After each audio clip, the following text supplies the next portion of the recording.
जय जगन्नाथ दर्शक बंधु ओडिशार गणपर्व रज पाई एबे सारा राज्य उत्सव मुखर किंतु आपण जानती कि एही रज पर्व सरिबा मात्रे ही आकाश रे ग्रह मानक एक बड़ परिवर्तन हेबाकू जाउछि। ज्योतिष शास्त्र अनुसार रज परठारु किछि निर्दिष्ट ग्रहकर चलन जोगु तीनोटी भाग्यशाली राशिक जीवन रे एक बड़ झड़ आसिबाकू जाउछि। एही तीनोटी राशिर लोकंकु महाविपदर सामना करिबाकू पड़ी पारे। जदि आपणकर एही तीनोटी राशि मध्यरु गोटिए होइथाए तेबे एबेठारु ही सावधान होई जांतु। आसंतु जानिबा सेही तीनोटी राशि कौन एवं एथिरु बंचिबा पाई आपणंकु केउ उपाय करिबाकू हेबो। तागरु जदि चैनल को सब्सक्राइब करिनांती तेबे चैनल को सब्सक्राइब करि दियंतु जहा फलरे कि आपण प्रथमे वीडियो पाई परिबे।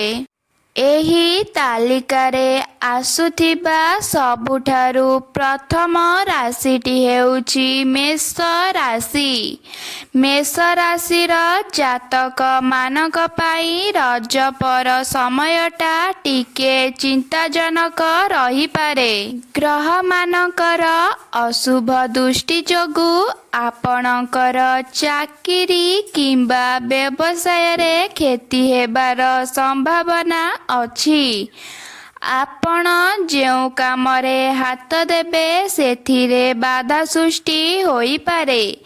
क्रोध उपरे नियंत्रण रखंतु नचेत परिवार रे कलह देखा देई पारे। एहा परे द्वितीय राशिटी हेउछि कन्या राशि।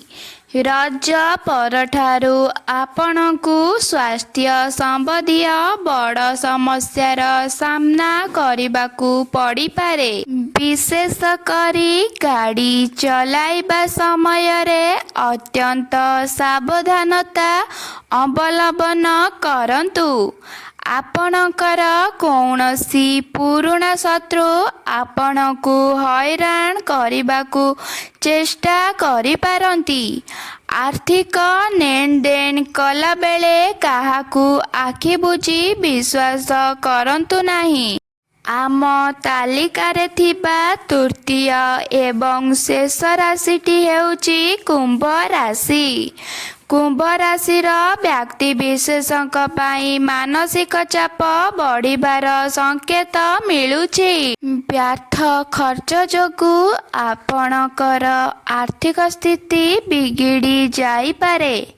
कर्म क्षेत्र रे उच्चधारीक सह मनोमालिन्य हेबार आशंका रहिछि। तेणु निजर बाणी एवं व्यवहार उपरे संयमता रखिबा निहाती जरूरी।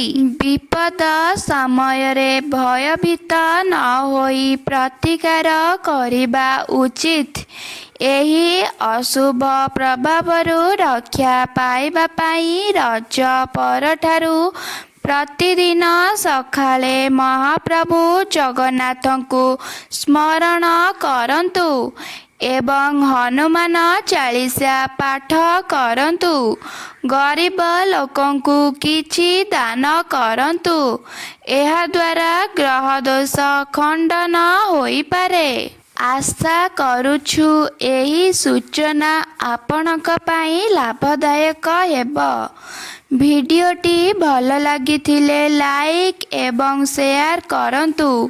आपणक राशि कौन आमकु कमेंट करी निश्चय जणातु। एमिति आहुरी अनेक वीडियो देखिबा पाई आम चैनल को सब्सक्राइब करंतु। रहुचु जय जगन्नाथ।